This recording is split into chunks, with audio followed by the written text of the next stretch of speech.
Our next guest just signed with the Carolina Panthers after 9 seasons with the Tampa Bay Bucs. He really needs no introduction. 6-time Pro Bowler and All-Pro, one of the most dominant defensive tackles in the NFL. Gerald McCoy, welcome to Undisputed. You certainly had a lot of options when you were looking for your next home. What made you choose Carolina? Well, honestly, it was, like you said, I had options. And where I'm at in my career, you look for certain things. I've been there, done that as far as like mentoring young guys and bringing guys up to speed and all that. At this point in my career, I was looking for an established culture and a group of men, one common goal, and that's to win.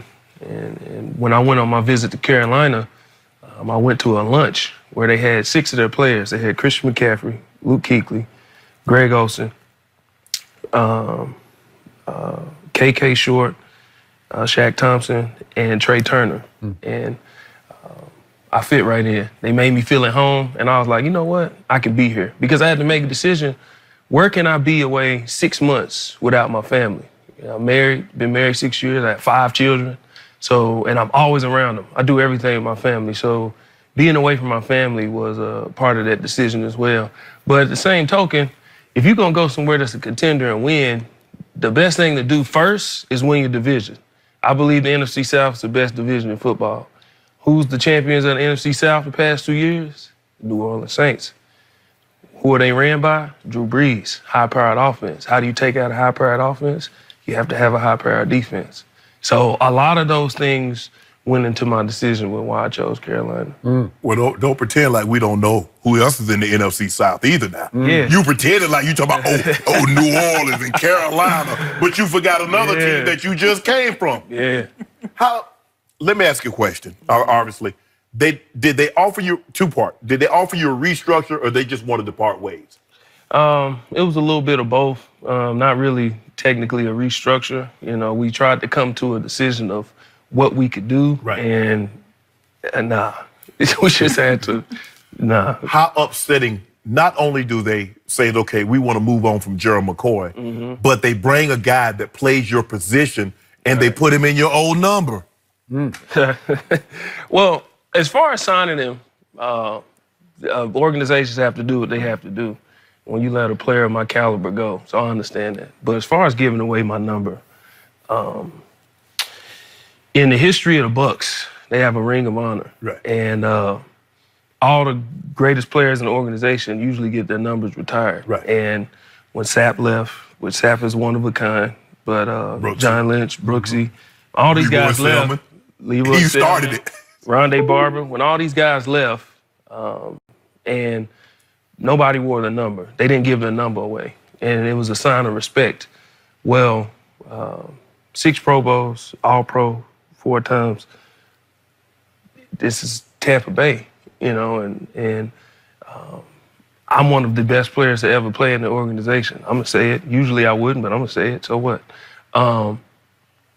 It kind of shows the respect and how they felt about me. I think it does. Them giving the number away, that's their prerogative. But the respect they showed, especially, it'd be different if it was a guy who came in, he signed 4 or 5 years. This is a 1-year deal. And you said because he caused a problem or he really asked for the number, we gave it to him. I mean, it may seem like it's just a number, but it's bigger than that. It's respect. And that was a big part of the separation between me and Tampa, period, was the respect they showed to me all offseason. It just wasn't there, so. Why do you think that began to happen? Because as soon as Arians took over, one of the first statements he made was, I need to see more from Gerald, right? Yeah. Well, here's how I see it. I'm gonna say this, and one thing I'll never do is slander or disrespect the organization that changed my life, so I won't do that. But what I will speak on is the truth. And the truth is, I did not speak to any of the coaches besides Bruce Arians without running into them while I was in the building working out. Nobody called my phone. I didn't speak to my D-line coach. I didn't speak to Todd Bowles. I didn't speak to anybody. I didn't speak to Jason Light. I spoke to nobody. And if I'm supposed to be one of the staples, have been one of the staples in this organization since I've been there. You know, it'd be different if they wasn't calling other people, but they were calling other people. So you mean to tell me you can't just pick up the phone? Hey, we're here, just wanted to introduce myself, none of that. I spoke to Todd Bowles, and he's a great man. This is not about the men. This is about what happened from the organization, period. Nobody called me, not once. And I never spoke on that, but nobody picked up the phone, not one time, to call me, speak to me, anything. And I think that speaks volumes. Silence speaks volumes. So a statement was made about me from our GM, which is fine. Everybody's entitled to their opinion. But when you go silent, especially with the media slandering me, making up stories about, oh, it's a contract issue and all this, it's easy. Just pick up the phone and say, hey, listen, we're not worried about none of that. We want to welcome you.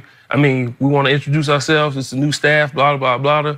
None of that ever happened. I ran into people in passing in the hallway. That's the most I ever spoke. I spoke to Baltimore. I spoke to more people in Baltimore, Cleveland, and Carolina's staff than I spoke to the Bucs all offseason. And that's a fact.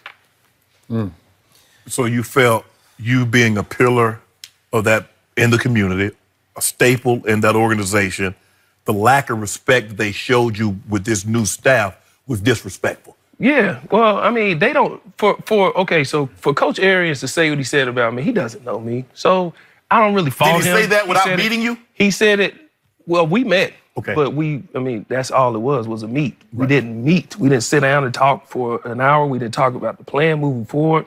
We didn't say any of this. All that was said was in the media. We have to evaluate his play. Oh, we evaluated him. He's going to be our 3 technique. Then it goes from he's going to be our 3 technique to he's not enough. He hasn't been the same over. So, excuse me. So it's like, which one is it? You know, and it's just a conversation. It's not hard. This stuff can go on behind the scenes. Right. But none of this stuff is taking place. No phone. You can't pick up the phone, not once, for one of your pillars. So maybe I should disqualify myself because we're both from Oklahoma City. Right. I'm a big University of Oklahoma fan, and you were a star there, and I've always been a big fan of yours. But what got me about what happened to you over the last couple of years is you did make the Pro Bowl in 2017. That was your last one, but you did make it. And your sacks over the last 3 years have stayed pretty high, 7, 6, and 6. So you didn't fall off the map over the last 3 years. And then they go get a Suh, who had a decent year last year, but he's a year and 2 months older than you. And you've played against him all the way up through your OU days, because obviously he was at Nebraska and they were still in the Big 12. So I couldn't, that was offensive to me. They went and got an older guy to replace you. Well, that's their prerogative. That's the decision they made. And I have no hard feelings towards Tampa at all. But there comes a point in time where you have to show some respect.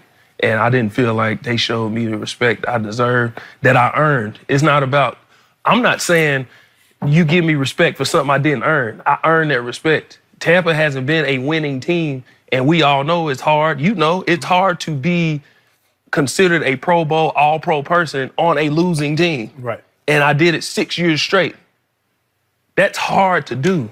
And for the respect I received after doing that, it's like they showed none. Well, and you know, I don't know why. That's my thing is, it's not that I'm bad-mouthing them. I just don't know. I don't understand what happened. I don't know why. But when you look at it, you're familiar with the general manager. The only thing changed was the head coach, and he brought in a new staff. So do you think the disrespect had something to do with Bruce Arians, or was this something brewing with Jason Light, who's the general manager, who's been there? You know him.